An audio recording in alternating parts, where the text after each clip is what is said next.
You may have played poker, but playing poker in Texas is a different animal. This is the Texas Poker Podcast with Tyler and Clint. Hello, this is the Texas Poker Podcast. I'm Tyler. This is Clint. What's up, y'all? And we are back. Man, it's been a lot of action-packed sessions, at least for me lately. So we got some pretty good content coming up on this podcast where me and Tyler are at the same table and kind of run into big hands into each other quite a bit. Oh yeah, I mean definitely. It's kind of weird whenever we're at the same table because you're definitely not gunning for each other, but sometimes, with just train wrecks happen, I guess, or... Oh, yeah. It's we ended up going to KD 101, definitely one of our favorite spots. And I was kind of shocked. They showed me to a table. They put me to two tables I could choose from, and I thought I picked the right one, and then it kind of got short-handed for a second. And then, you showed up at my table, just a couple minutes after. I didn't even realize you were going to be at my table, and then all of a sudden you're there. I was there before you. Okay. Yeah, because... No. Were you? Huh? Oh. Yeah, I was there before you because they gave you the choice, and I saw you looking around. And I was like, I was like, I don't know where Clint's going to go. My table, because I thought my table looked good. Because I had the same choice that you did. Yeah. And I was wondering if you were going to make the same choice as me. Because... the game we were in was pretty deep when you sat down, if you didn't notice. That's what I was looking at. It was pretty deep stacked with, it looked like quite a few players who weren't super, reg heavy. So I was like, ooh, this could be good. And then sure enough, I was like 20 minutes in, I was like, I might have chosen the wrong table. No, so I definitely know I was there before you, or else you would have taken my seat, because I was looking around. There was a guy with almost 2K, and the seat to his left was open. I was like, ooh, let me jump right in there. You know what? I think you're better at paying attention to those situations than I am. It's because that's always a good heads up move to get to that guy's left, who's the big stack. Mm-hmm. So that's pretty much for our podcast is going over the session. So which hand were we going to start with? There were several to choose from. Let's start with the one that I'm mixing it up in with whenever you had Queen 9. Okay, let me Because I have some actually pretty good notes on this hand. This is a very interesting spot, and we played it. I played it in a way that was a little bit unconventional. Tyler definitely said he would have played it very differently. Well, I guess you played it pretty aggressively. That was kind of... yeah.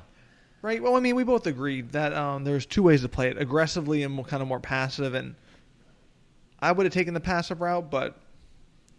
Well, let's clue the callers in on what not the callers. No one's calling in. But the listeners in on what happened. So there's a raise to 20 where you were on the button. I'm on the button here with pocket sixes. Let me see. So this is not a 3-bet hand. So another person raises.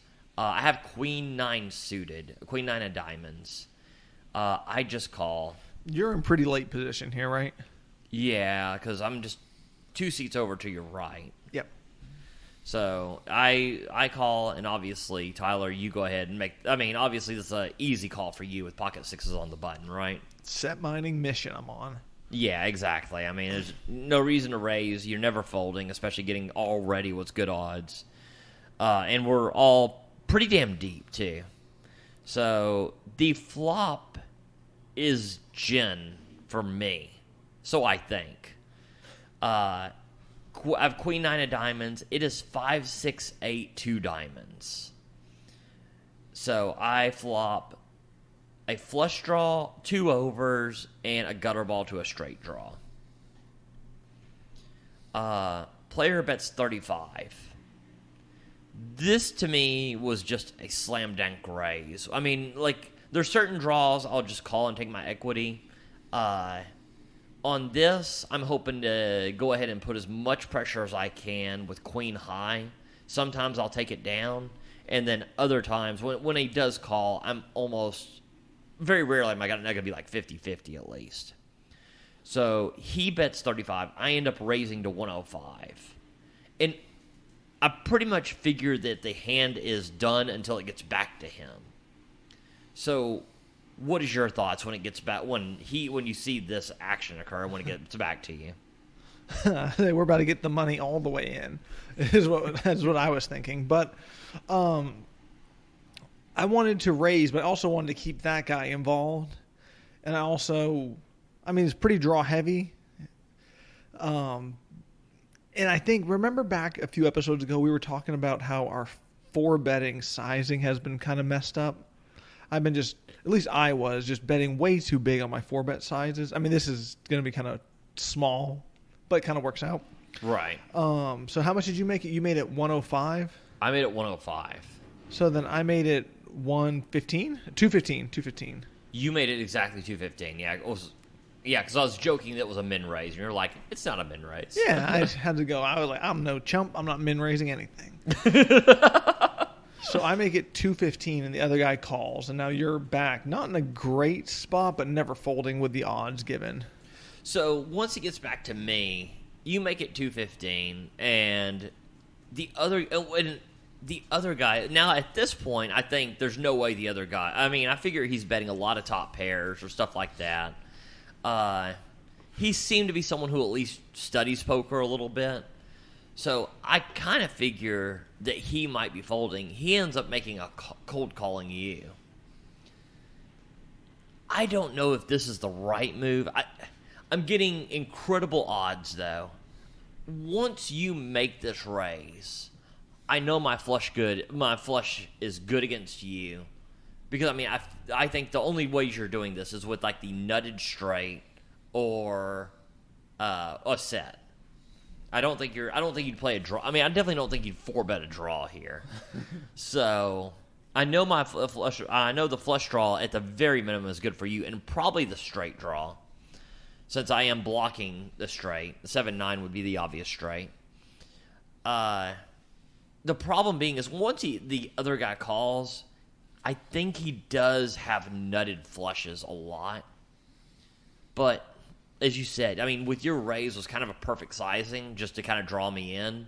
Because once it gets back to me, it's like 100 to win 600, and I'm sitting with 2 overs, a very high flush draw, and a straight draw. So I end up making the call. So then 3 to it. The turn is an offsuit king. I mean, I'm never doing anything but checking unless this turn just hits me square. Or the first player checks. I check behind. It checks to you. I just go all in here. How much did you go all in for? Do you remember? Like 350. See, your bet sizing, I thought, on the flop was so good. Because, I mean, I think normally the normal play is to make it a little bit bigger. But, I mean, now this is just a half pot size bet. I mean, you basically have just roped everybody in. The player behind you calls. At this point, I'm done with the hand. I mean, I've got one draw that might not even be good. Yeah, I would have loved to see you call here. Give me some money. Yeah, I fold, and you obviously run it once. You're good with your set. I think he did say he was on a bigger diamond draw. Yeah, he said it was on a bigger diamond draw and a straight draw. Okay, like so ace-7 of diamonds, maybe? Would that make sense? I mean, it'd make a ton of sense. Yeah. I mean, if anything, that wouldn't make sense why he just didn't get it all in on the flop, actually. But so that was a pretty interesting spot. I like your 4-bet sizing on the flop, and I actually don't mind my 3-bet on the flop with Queen 9 suited. I think I just ran into 2 nutted hands. I think whenever I was telling you how I, would play it differently, and I was kind of confused with your play or whatever, going back on it, I definitely agree with that, actually. Yeah, I like... Because I guess I just forgot the action just in my head. I don't know. It's kind of hard to be sometimes results-oriented. I'm like, well, you're raising, and I have a set of 6s. That's not good. Just in the moment maybe. But in hindsight, whenever we went back over this right now, I do like that raise there. I think that's a good raise. Yeah, I still think so. I still think it's... I think if I'm just calling there that... I mean, at that point, I'm only raising super value hands at that point. That's not good. Yeah. So, but that was a very interesting spot. We get into another really big spot. So, well, let me clarify. Like, we kind of jumped in that hand. This session started out really shitty for me. I was just pre-flop, had great hands the entire session. The beginning of the session, I end up just flopping gigantic draws. Big flush draws with a straight draw to go with it, or like big flush draws with a pair that's not good with the action, but gives you added equity for trips or two pair. And I just miss. I miss on like 4 just gigantic heavy draws that I hit, and I am just getting killed. I finally get a pretty good spot where I think it was the Ace King was the first hand that like kind of put me on the path to where I did well. I rebuy. I'm definitely fairly. I think I've won a couple hands. I'm fairly deep. It comes to me, and like I say, I've had really good hands the entire time, but I think the table thinks I'm just kind of aggro. I mean, I don't know what was going on with you. It seemed like you were in every hand and then just not going to showdown, just folding. I mean, it was kind of weird, because like you said, you were mixing it up, raising and all this stuff, and then every time it would get to the river, you're like, meh, and just fold. Yeah, which is like makes perfect sense for what you have, but kind of makes a weird table image, I guess. I think so. I think it was looking very weird. Which is kind of weird because it's like we always talk about how no players, like 1, 2, 1, 3 players, there's not much going into this table image. But something like this, definitely kind of everyone notices. Yeah. Like whenever you're raising, because you're raising correct sizes, so you're also raising big whenever that's like bet, call, Right. And then folding, which is, you're definitely getting some attention from everyone at the table, kind of noticing, you seem like you're just mixing it up and never getting a showdown, so. Yeah, in all those hands, we're not even really any good bluff spots. So it was just one of those where it like my image it looks very spewy, I think, at this point. I was going to say, it looks very weird. Yeah, I guess spewy, aggressive, and spewy. So I end up, but I've had actually pretty nutted hands with like both pre-flop and after flop. So I end up raising Ace King. I believe I went to 20, and another player to my left calls. The next player to go is Tyler. He folds, and then another player kind of thinks about it for a while. I would say a pretty decent thinking player, and he 3-bets me. Was this the older Asian guy? Yeah. Oh, yeah, he was running into it all night. But, yeah, he definitely was playing good cards, though. Yeah, so... But I think on this one, one is if someone's good, I give less credence to their 3-bets because they actually have it in them to 3-bet, like King Queen, King Jack suited, Ace Jack suited. Yeah, and identify squeeze spots. Yeah. Yeah. Whereas lesser players probably 3-betting Ace King sometimes like is the minimum, and then maybe not even Ace Queen or Ace Jack suited. So he 3-bets. It comes back around to me.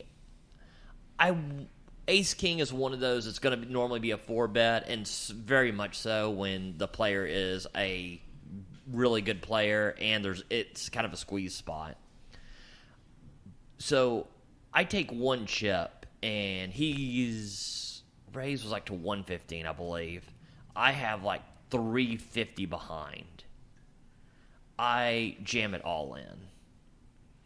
So, but here's the thing: is I just do one chip, and I say all in, and on there. The other player to my left has headphones on, and he calls, but he thinks it's just the 110, 115. They're like, no, you have to play, and he kind of acts a little annoyed with it, but. Definitely seemed like he knew the rules, though. Definitely seemed like it was one of those ones that, like, you're annoyed, but you have no one to blame but yourself. Well, and here's the other thing. He had like 170. So, True. Really, like, if he's going to call for 100, I don't know why he wouldn't be jamming if he's going to call there anyways. But like, so he ends up going in for 170. Me and the other guy end up getting it all in. I have ace king. Neither of them ever show. The other guy had pocket sixes. Oh, the other guy did? Okay. The short stack to my right, yeah. Because, he had mentioned how my sixes worked out and his didn't. I know the guy to your left, the good one, he mentioned that he did not have a pocket pair. So I'm guessing like ace queen, ace jack, probably king queen ace suited, queen, something yeah. like that. I flop nothing, turn a king, river a blank, and I'm good to scoop the entire thing. The hand kind of plays itself. There's nothing. I mean, it's kind of interesting on that guy who didn't realize what I did, but 4-bet jamming there, I think ace king is pretty much just standard, right? I would agree. Standard, especially for it was great that the stack size were what they were, just nice and easy for you. So Yeah, that's kind of nice because ace king gets kind of weird when you get to like a certain, like if you're playing 1-3 and it's like 800, it ends up becoming kind of a weird spot because once you 4-bet, it's not. You have too much to jam, but once you 4-bet to like 250 or something, then that person calls, you're always in kind of a weird spot. Or God forbid he jams, and then you're in a really weird spot because now he either has pocket queens or you're kind of screwed. just call, you'll be fine. So that was a pretty interesting hand. Then this is probably one of the biggest hands I've ever played. This is a pocket jacks hand. Trust me, I know. You used to start out. Go ahead and. Well, my cameo in this hand is brief, but I'm under the gun. I have ace queen suited. I make it 20. Seems like everybody in the table calls. I mean, how many callers? 4, we said? It was a lot. Yeah. It was a lot of callers. Comes back to Clint. I'm already thinking he's going to... he already looks like he's up to no good. Yeah, it's so it comes to me. I end up with pocket jacks. This is a 3-bet hand, no matter what for me, but it's very much a 3-bet hand now that Tyler's raised and now there's like 4 callers. Now it's a 3-bet plus just an amazing squeeze spot. So I end up making it, I think, like 115. Mm-hmm. Yeah, and I end up folding here because I was like, well, this is going to be very tough to play out of position one. The other disaster is if someone else raises after I call, if I look like dead money just flatting, So I folded. I don't know. I think it was a good fold. Kind of like standard-ish, right? Just being under the gun, out of position. And then with still so much action behind me.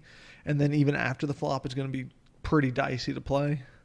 At first, when you said you would fold something as good as ace-queen suited, I was like, man, that is a tight fold. But once I started going over my possible hands I could have here that I would do this with, I don't think it's a standard fold at all, but I do think it is a good fold. Because, you look at my range. If it's aces through jacks, and then ace-king, which there would be 16 combos of ace-king, and then probably ace-queen suited, which is unlikely because, you have it as well. And then I think maybe some ace-jack, king-queen suited sometimes. Really your range is ace-queen's not doing great against that range. That's why we have multiple podcasts about not having ace-queen and 3-bet pots. Yeah, so I thought it was kind of a tight fold, and I did not think it was standard, but I do think it was a good fold, because looking at, not just that I had pocket jacks, but the amount of hands that I'm doing this with, you're going to be a pretty big dog, and you're, like you say, and out of position, making it even harder to play. Right. Well, I think you could be squeezing kind of wide here, right? Noticing that position, you could be squeezing with better than jacks, which I was thinking about.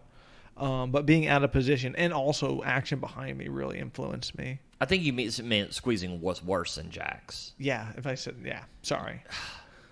Yeah, I'll probably do the same thing with like 10s, 9s. Maybe king jack suited sometimes. No, that's what I'm thinking. Yeah, those hands probably are sometimes for me. Yeah, you not as much as me. I think I will sometimes see the squeeze spot in, I mean, as crummy as this sounds, almost ignore the cards and just take advantage of the spot, the situation, when so many people call the 20, which probably not good. Definitely not good. Anytime you ignore your cards, can't be that great. But but sometimes I'm a sucker for like a squeeze spot. Like I'll just see it and I'm like, oh, this is going to be great. So, and then I was also worried because it's kind of an action table. I mean, that guy to your right was, I mean, definitely wouldn't put it past him to rip it all in on me. So after I flat that 100, So, and Tyler has a good point because I get a call from the pretty good older Asian guy to your left, and then goes around to that other guy who's he seemed like a young kind of Euro, kind of like that studies or something. I don't know. I mean, but he ends up ripping it all in for like 200. I didn't even remember that, but okay. Yeah. I mean, once I folded, I was just disgusted and wanted to walk around, but I stuck around. So once he does that, I mean, obviously I'm calling here. Pocket Jacks is too strong. He is incredibly tilted. I'm just beating this guy up kind of all night. I mean, it's... Well, you started off losing to him, though, which it was kind of weird because it looked like you said, it looked like he was getting the better of you just because you were missing every draw. But then you stopped missing every draw, so... Yeah, I mean, he was getting the better of me, and then, I think he was used to being the more aggressive one at the table, and he very well could be more aggressive than me. It's just I was not card dead and getting a ton of, very good 3-betting hands the entire night. So I think he's tilted as hell to me. Because I don't remember which hand, but I won a very big pot off him before this. So he goes in for 200. I call with jacks. The Asian guy, the older Asian guy to your left, does the same thing. We go so about 600 to the flop. The flop is Jack 10 7. So with a flush draw. With a flush draw. I mean, obviously, I've got a set of jacks here. I've got top set outside of 8-9. And I did not say how deep. We are super good. We are super deep. Me and the guy across from me are pretty deep still. I want to say maybe I had 700 or 800 in front of me. Yeah, I was going to say a little bit more. Yeah, maybe 900. And I think he's got about the same. So I end up betting 200, a 1/3 pot on something that I hit this hard. I think is fine. Do you think that bet sizing is pretty good? Yeah, I think it's perfect. So he snap calls. Yeah, he calls pretty fast. The pot is getting a little big for what I'm used to at this point. We now have $1,000 going into the pot. The turn... I remember it was a blank. I thought it was like the deuce. I mean, it was like the blank is like deuce of diamonds or something. Yeah, it was a super brick. It was a blank. At this point, I jam all in. I thought it was 800 or 700 here. It was a big jam. It was a big jam. Well, big, not compared to the pot, but just in actual money. Yeah. It's So, like as Tyler says, the jam is probably only 3/4 pot, but it's still a lot of goddamn money. I mean, so I jam for, I think, 750 or so. Yeah, I would say about 750, 800, because, even though it's only 3/4 pot, you still don't see the pots this big at a 1-3 game normally, so it's noteworthy for sure. Yeah, so he tanks for a long time and eventually calls. The river is a blank. No, pairs of 7. You end up with a boat. That's right. Sure did. Yeah, it does pair 7, and I end up with a boat. The one guy who just shipped it all in, he had ace-6 suited and flopped a flush draw. The older Asian guy, I don't know what he had. We speculated for a little while. I predicted set of 10s, but we don't really know. Yeah, an overpair seems unlikely since he would have 3-bet you himself from early position, like queens. Because I thought about queens, kings, or something like that. A set of 10 seems very plausible. It seems like a set of 10s might have just raised that flop bet. But I tell you what, going through all the possible hands that he could have here, I mean, really nothing. I mean, set of 10 seems to make the most sense. That or even like a smaller set. Like me, if it was 8, 9. Well, no, that would have been quads. Yeah, I don't know what he could have had. Yeah, but he probably sure turns that over. But, yeah, he probably does turn that over. So big, gigantic hand. A kind of hand that I guess doesn't kind of play itself because some people won't 3-bet jacks because it is kind of scary in that pre-flop spot. You were given such a great situation, though. I feel like 3-betting jacks is one thing, but once you get that just so incentivized in that spot, I mean, you got the squeeze spot, you got the cards. I mean, everything's lining up for a slam dunk 3-bet. So I'll tell you one thing I have gotten a lot better at is in these big pots, feeling a little more comfortable. I feel like I studied and got some of my bet sizing down. Because in big pots, I was playing them the same way as small pots, which is a horrible mistake. It was a huge leak of mine. So, like, if I thought it was a good half pot to 75% bet on, like, a $30 pot, then I would do the same thing on these gigantic pots, which you just don't play them that way. So, getting better at these small SPR situations and getting better at the bet sizing really has helped my game kind of increase just quite a bit. Because that was a huge leak in my game. Didn't even realize how big of a leak it was. No, absolutely. But, I mean, for the conversation topic, I guess let's talk about everyone calling out your hands lately. Oh, God. I mean, we got some time left, but I think this is what we're going to close the podcast on. Yeah. Okay, so let's start the story at the beginning. Let's talk about that one where you backdoored a flush in a situation. This was a few weeks ago. Okay, so, yeah, we were at Cypress Poker. Well, okay, and to be fair, we don't know what exactly happened, but there were 2 times somebody called out my hand. Like you said, the backdoor flush. The second time, I know 100%. But the backdoor flush, we don't know. Okay. So, what was the backdoor flush? He flopped trips, or he somehow had trips with a 4, remember? The flop is 2-4-4. Wait, no, I'm sorry, 4-4-6. And I have 5-6 suited. It was a raised pot. He checks, I bet. He calls. The turn is a king of hearts. I have 5-6 of hearts. It's the king of hearts makes me the backdoor flush draw. He leads out and bets pretty big into me. I mean, having a 6 here and the flush draw, I'm never going anywhere. He should never have a 4. So, and I mean, it's just, I'm not going to put him on hitting a random king just yet. I make the call. I complete the backdoor flush on the river. He checks. I bet. Not a huge bet sizing for this pot either. I think I bet like 100 into 170.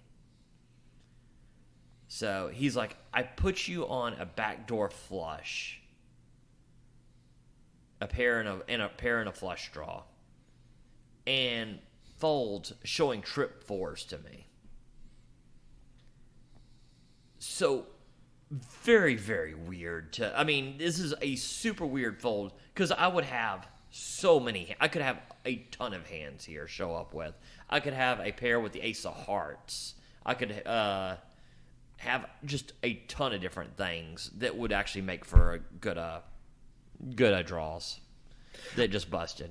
I mean, I watched that hand play out, and he turned over his hand, and you, even though I tell you shouldn't do this, you turned over your hand to show him that he called it right, and immediately my alarm bells were going off on this hand that I'm not buying any of this. Just the general play at the table, I'm like,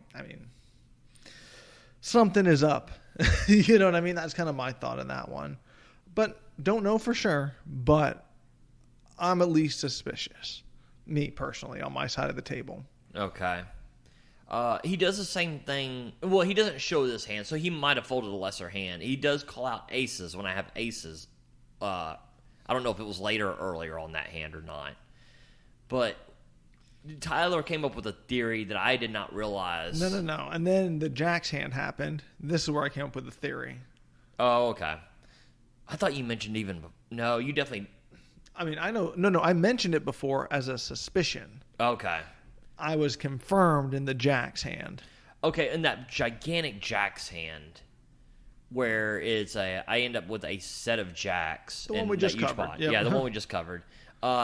Before the dealer does the river, the guy tries to make a bet for somebody for $500 that I have pocket Jacks. Now, this is the guy to my right, but there's a dealer in between him and me. Right, you're in the 9 seat, he's in the 1 seat. Right. So it's so this is kind of suspicious. I mean, granted, the way it's played, Jacks makes a lot of sense. But to try to bet $500 on one hand, very suspicious. So, in the hand, so when Clint was playing, I suspected that somehow Clint is showing his hand. I mean, I'm not putting any 1-2, 1-3 players on Daniel Negreanu reading calling out the hands type of situation. I'm just not, right? I'm immediately suspicious. I'm watching Clint now in this hand, and I definitely see him lift up his cards, but his other hand stays in his pocket, and everybody on that whole side of the table can see his cards. And then I was like, well, now we got to talk about this. I was like, you want to talk about, you're on the gigantic upswing and showing people your cards and still winning. Pretty ridiculous. But, definitely something that, I'm pretty sure in page 1 of the poker books is not to show everyone your cards. That seems very fair. Yeah, I immediately thought of, what was it, that Skills Rock and that one guy when he was, this hand. And I was like, well... And, it's one of those things I feel like I'm covering or whatever, but Tyler says that he was watching me, and you just, in these long, 4 or 5 hour sessions, you just, I guess just got lazy or whatever. But I definitely don't know for sure about the Cypress poker or anything, but here's the thing. If people are making crazy reads that are just outlandish and laying down stuff, we know that more than likely something's up. Well, here's the thing: it's not that they're making these crazy plays. It's that they're making one crazy play randomly. It's not like they're playing that way, and then this is something that's out of the norm of how they're playing, right? Yeah. So that's when I was like, something has to be up, because I've sat next to you before, and I know you don't cover your cards that well. I've brought it up multiple times, but when you have your phone, it's super obvious. Yeah. But when I was watching you in that big pot, I was like, oh, this is getting dicey. His hand's in his pocket. I was like, this cannot be good. It's I guess it was whatchamacallit. Like I say, you just in the midst of these long sessions get distracted, and it doesn't. For me, it doesn't take much or whatever, So it's one of those that just a leak that definitely has to improve rapidly, very quickly. But okay, so let's talk about some solutions, or the solution that I've done in the past, because when I'm in the center of the table, whether it be the 6th seat or something, I've had this issue where I've been concerned. I have no reason to be concerned, but I'm like, well, this doesn't seem great.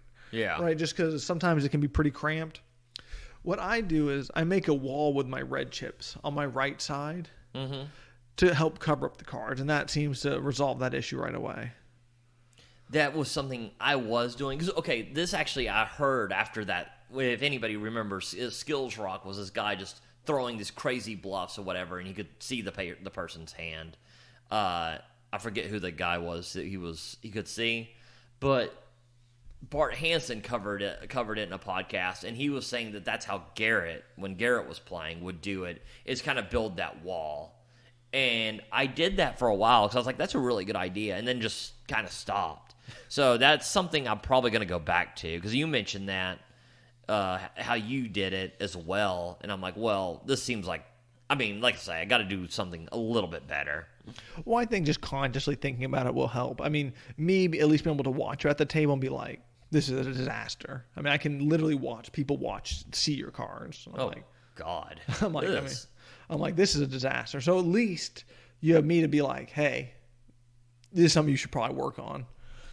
That's true. And I mean, at least, I have you saying it, and it's crazy that I had these back-to-back situations where, it became very, very obvious of what's going on. Makes a ton of sense. Like, the situations make sense that this is what's going on. Because I was like, I find something weird, but so I think covering your cards or making sure that you're keeping them covered. And whenever you're playing multiple hour-long sessions, it's very easy to get complacent. Yeah, man. I think that's just what happened to me. So it's that's definitely something I am going to improve. But like I say, at least I had you there to kind of watch and see what was happening. Because I was like, shit, these people are just really good. And like I tell you, 1, 2, 1, 3. They're not calling your cards out by the suit. They're seeding your cards somehow. Yeah. Once we came up with that, I realized we're gonna go with. I'm not gonna accuse anybody of cheating or anything but that. Even if I'm just gonna say more. I'm just gonna say that that's more than likely. If somebody's doing that, that's what's happening. Is it even cheating if you're showing them your cards? Kind of on you, right? Oh, definitely. It's definitely partly on my responsibility. Yeah, we're definitely not going to have this start conversation right at the end of the podcast. But I definitely think it's more on you than it is cheating. Well, and like I say, yeah, but if anybody were to hear this, I'm not putting anybody's name on the ground. Yeah, it's definitely on me.